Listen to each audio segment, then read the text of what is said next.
ಎಷ್ಟು ಸಲ ಹೇಳಿದ್ದೀನಿ ನಿಂಗೆ ತರಕಾರಿ ತರುವಾಗ ನೋಡ್ಕೊಂಡು ತರಬೇಕು ಅಂತ. ನೋಡಿ ಎಷ್ಟು ಬಾಡೋಗಿದೆ ಕ್ಯಾರೆಟು. ಏನತ್ಗೆ ದಿನ ಇಷ್ಟೊತ್ತಿಗಾಗಲೇ ದೇವ್ರ ಮನೆ ಸೇರ್ಕೊಂಡು ಬಿಡ್ತಾ ಇದ್ರಿ, ಇವತ್ತೇನು ಬಿಡುವಾಗಿ ಅಡುಗೆ ಮನೆಗೆ ಬಂದಿದ್ದೀರಾ?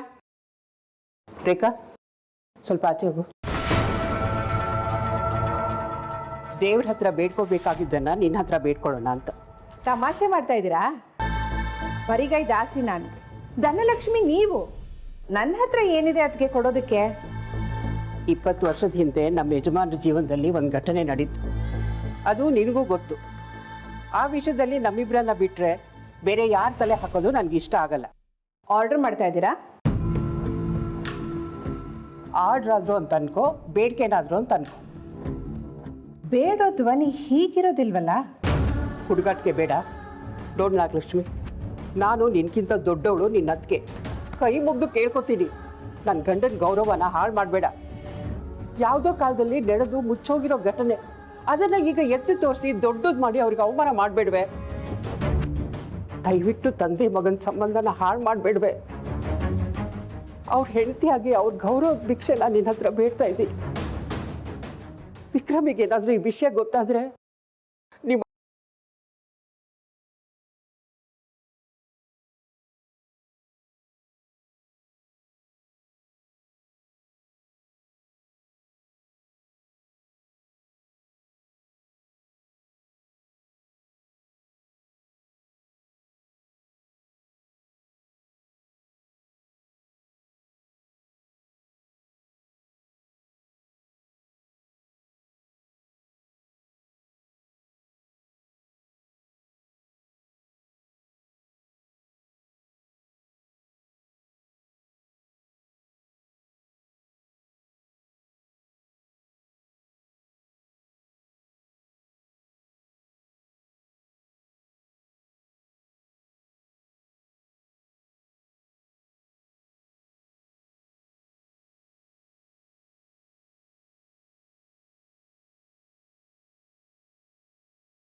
ನನ್ಗೂ ವಿಕಿಗೂ ಮದ್ವೆ ಅಂತ ನಾವು ಹುಟ್ಟಾಗ್ಲೇ ನಿರ್ಧಾರ ಮಾಡಾಗಿದೆ. ನನ್ಗೂ ರಾಜಕೀಯಕ್ಕೂ ಏನ್ ಸಂಬಂಧ? ಬ್ಯಾಂಕ್ ಮ್ಯಾನೇಜರ್ನ ಮದ್ವೆ ಆಗೋಳು ಬಡ್ಡಿ ಲೆಕ್ಕ ಕಲ್ತಿರ್ಬೇಕು ಅನ್ನೋ ತರ ಇದೆ ನೀನ್ ಹೇಳ್ತಿರೋದು. ತಲೆಹರಟೆ ಮಾತಾಡ್ಬೇಡ. ವಿಕ್ರಮ್ ಹೋದಲ್ಲೆಲ್ಲ ನೀನು ಹೋಗ್ಬೇಕು. ನೀನು ಅವನ ಅತ್ತೆ ಮಗಳು, ನಾಳೆ ಅವನ್ನ ಮದ್ವೆ ಮಾಡ್ಕೋತಾ ಇರೋಳು ಅಂತ ಎಲ್ಲ ಕಡೆ ಗುಲ್ಲಾಗತ್ತೆ. ಅದಕ್ಕೆ ನೀನು ಅವ್ನು ಎಲ್ಲಿಗೆ ಹೋದ್ರು ಅವನ ಜೊತೆ ಹೋಗ್ಬೇಕು. ಮಾ, ಅವನನ್ನ ಮದ್ವೆ ಮಾಡ್ಕೊಳಕ್ ಇಷ್ಟ ಇದೆಯೋ ಇಲ್ವೋ? ಅದ್ರ ಬಗ್ಗೆ ಡೌಟಾ ನಿನ್ಗೆ? ವಿಕ್ರಮನ್ ಜೊತೆ ಮದ್ವೆ ಮಾಡ್ಕೊಳ್ಳೋದು ಅಂದ್ರೆ ಕಲ್ಪನಾ ಲೋಕದಲ್ಲಿ ವಿಹಾರ ಮಾಡಿದ್ರೆ ಸುಲಭ ಅಲ್ಲ. ಅವ್ರು ಅವಾಗ ಕೊಟ್ಟಿದ್ ಮಾತು ಬೆಳೀತಾ ಬೆಳೀತಾ ಬದಲಾಗಬಾರ್ದು ಅಂತ ಏನೂ ಇಲ್ವಲ್ಲ. ನೀನ್ ಹುಟ್ಟಿದಾಗ ಅವನು ನಿನಗ್ ಬರೀ ಮಾವನ್ ಮಗ ಆಗಿದ್ದ ಅಷ್ಟೆ. ಆದ್ರೆ ಈಗ ಲಕ್ಷಾಂತರ ಜನ ಇರೋ ಒಂದು ಕ್ಷೇತ್ರಕ್ಕೆ ಜನರ ಪ್ರತಿನಿಧಿಯಾಗಿದ್ದಾನೆ. MLA ಕಣೆ ಅವನು. ಅವನಿಗೋಸ್ಕರ ಜನ ಪ್ರಾಣ ಕೊಡೋದಕ್ಕೂ ತಯಾರಾಗಿದ್ದಾರೆ. ಅಷ್ಟು ಹೆಸರಿದೆ, ಪವರ್ ಇದೆ, ಹಣ ಇದೆ. 100 ಕಡೆ ಓಡಾಡ್ತಾ ಇರ್ತಾನೆ. ಯಾರನ್ನು ನಂಬಕ್ಕಾಗಲ್ಲ.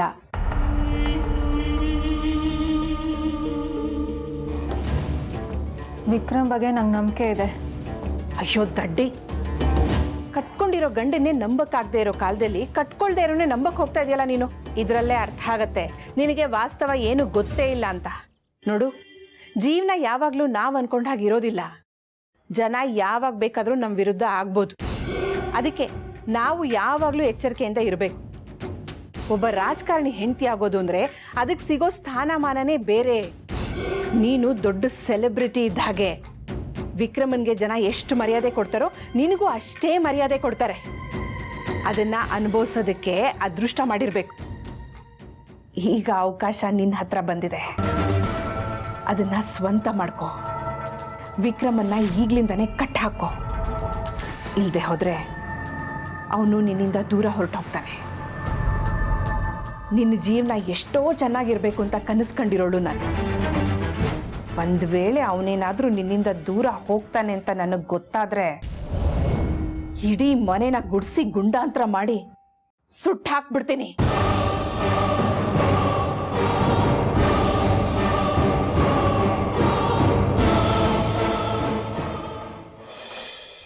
ಅಕ್ಕ, ನಾನು ಹೋಗಿ ನೀರು ತಗೊಂಡ್ಬರ್ತೀನಿ ಕಣೆ.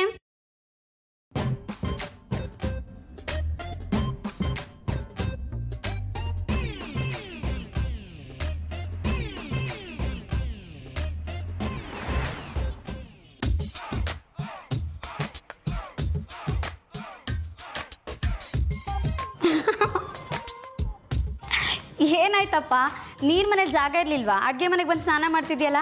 ಹೋಗಲೇ ಅವಿವೇಕಿ, ಇದು ನಲ್ಲಿ ಬರೋ ಪುಕ್ಕಟ್ಟೆ ನೀರಲ್ಲ. BPL ಕಾರ್ಡ್ ಕೊಡ್ತಾರೆ ನೋಡು, 20 ರೂಪಾಯಿ ಲೀಟರ್ ಸಿಮೆಂಟೆ, ಅದು ಇಲ್ಲೇ ಸುಟ್ಟುಕೊಂಡು ಅಂತ್ಯಕ್ರಿಯೆ ಮಾಡ್ಕೊಳ್ಳೋಣ ಅಂತ ಸುರ್ಕೊಂಡಿದ್ದೀನಿ. ಅಪ್ಪ, ನಿಂಗೆ ಹುಚ್ಚಿಗೆ ಹಿಡ್ದಿದ್ಯಾ? ಹೌದು ಕಣೆ, ನಂಗೆ ಹುಚ್ಚಿಡಿದಿದೆ.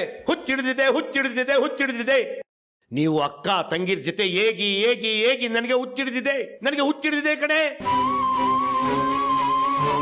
ಹೋಗೆ, ನೀನ್ ಯಾಕೆ ಬಂದೆ?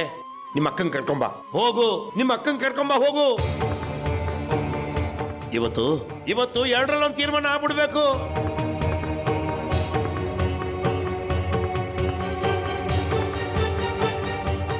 ಬಂದ್ಯಾ? ಬಾ, ಕೊನೇ ಸಲ ನಿಮ್ಮ ಅಪ್ಪನ್ನ ಜೀವಂತವಾಗಿ ನೋಡ್ಕೊಂಡ್ಬಿಡು. ಫುಲ್ ಸಿಮೆಣೆ. 20 ರೂಪಾಯಿ ಲೀಟರ್ಗೆ BPL ಕಾರ್ಡ್ ಕೊಡ್ತಾರಲ್ಲ, ಅದು. ಈ ಮನೆಗೆ ಗಂಡು ದಿಕ್ಕಿಲ್ಲ, ಅದಕ್ಕೆ ನಾನೇ ಜೀವಂತ ಅಂತ್ಯಕ್ರಿಯೆ ಮಾಡ್ಕೊಂಡ್ಬಿಡ್ತಾ ಇದ್ದೀನಿ. ಪ್ರಕಾಶ ನಿನ್ನ ಮದುವೆ ಆಗಿದ್ದಿದ್ರೆ ನಾನು ಸತ್ ಮೇಲೆ ಪಿಂಡ ಇಡೋದಿಕ್ಕೆ ಅವನಾದ್ರೂ ಬಂದಿರೋನು. ಇದು ಈ ಜನ್ಮದಲ್ಲಿ ಆಗಲ್ಲ ಅಂತ ಗೊತ್ತಾಯ್ತು. ಇವತ್ತು ವಿಕ್ರಮ್ ಸಿಂಹ ಅವನ್ನ ಭೇಟಿ ಮಾಡಿ ನಿನ್ನ ಕೆಲಸ ಪರ್ಮನೆಂಟ್ ಮಾಡಿಸ್ಬೇಕಾಗಿತ್ತು. ಅದೂ ಆಗಲ್ಲ ಅಂತ ಗೊತ್ತಾಯ್ತು. ಒಟ್ಟಲ್ಲಿ ನಿನ್ನಿಂದ ಈ ಮನೆಗೆ ನೆಮ್ಮದಿ ಇಲ್ಲ ಕಣೆ. ಅದಕ್ಕೆ ನಿಮ್ಮಪ್ಪ ಸಾಯ್ತಾ ಇದ್ದಾನೆ. ನೋಡು, ನೀನು ಮದುವೆ ಮಾಡ್ಕೊ, ಬಿಡು, ಏನಾದ್ರೂ ಆಗು, ಹಾಳಾಗೋಗು. ಇವತ್ತು ನಿಮ್ಮಪ್ಪ ಸಾಯ್ತಾನೆ. ಕಡ್ಡಿಯಲ್ಲಿ ಕಡ್ಡಿ ಕೊಡಿ. ಕಡ್ಡಿ ಇಲ್ಲ, ಲೈಟ್ರು ಹತ್ಕೋತಾ ಇಲ್ಲ. ಬೇಡ, ಕಡ್ಡಿ ಕೊಡು. ಕಡ್ಡಿಯಲ್ಲಿ ಕಡ್ಡಿ ಕೊಡು.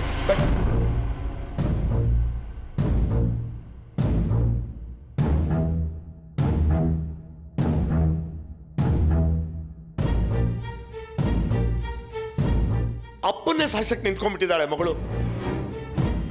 ಕೊಡೆ ಹಚ್ಕೋತೀನಿ. ಕೊಡೆ ಕಡ್ಡಿಬಿಟ್ಟ ಇಲ್ಲಿ ಕೊಡು. ಅಪ್ಪ, ಸಾಕ್ ನಿಲ್ಸಪ್ಪ. ಏನಕ್ಕ ನೀನು? ಸಾಕ್ ಸುಮ್ನಿರೆ. ನನಗ್ ಗೊತ್ತಿಲ್ವ ಇವ್ರ ತಂತ್ರಗಳು. ಯಾವಾಗ ನೋಡಿದ್ರು ಬ್ಲ್ಯಾಕ್ ಮೇಲ್, ಒಂದ್ಸಲ ಕಣ್ಣೀರು, ಒಂದ್ಸಲ ಬೆದರಿಕೆ. ಯಾವಾಗ್ಲೂ ಇವ್ರು ಹೇಳಿದ್ದೆ ಆಗ್ಬೇಕಲ್ವಾ? ನಾವ್ ಹೇಳಿದ್ದನ್ನ ಕೇಳೋ ವ್ಯವಧಾನ, ಅರ್ಥ ಮಾಡ್ಕೊಳ್ಳೋ ಮನ್ಸು ಎಲ್ಲಿ ಬರ್ಬೇಕು ಇವ್ರಿಗೆಲ್ಲ? ಹೆದ್ರಿಸಿ ಬೆದ್ರಿಸಿ ಅಲ್ವತ್ಕೊಂಡು ನಿಮಗ್ ಬೇಕಾದನ್ನ ಮಾಡಿಸ್ಕೊಂಡ್ಬಿಡಿ. ನಾವಿಲ್ಲಿ ನಳ್ ಸಾಯ್ತೀವಿ. ಪುಟ್ಟ ಕೊಡು, ಸಾಯ್ತೀನಿ. ನೀವೇನ್ ಸಾಯೋದ್ ಬೇಡ. ನಡೀರಿ, ಬರ್ತೀನಿ ನಿಮ್ MLA ಸಾಹೇಬ್ರ ಹತ್ರ. ಅವ್ರ ಮುಂದೆ ನಿಂತು ಹಲ್ಕಿರ್ದು ಕೈ ಚಾಚಿ ಭಿಕ್ಷೆ ಬೇಡ. ಹಾಕ್ಲಿ ಭಿಕ್ಷೆ.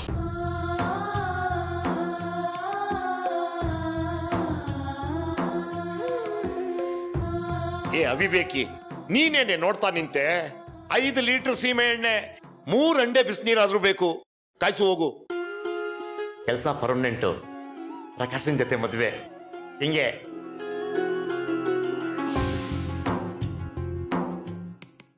ನಮ್ಮ ಕ್ಷೇತ್ರದ MLA ವಿಕ್ರಮ್ ಸಿಂಹ ಸಾಹೇಬರು ಇವತ್ತು ನಮ್ಮ ಸ್ಕೂಲಿಗೆ ಬರ್ತಿದಾರಮ್ಮ.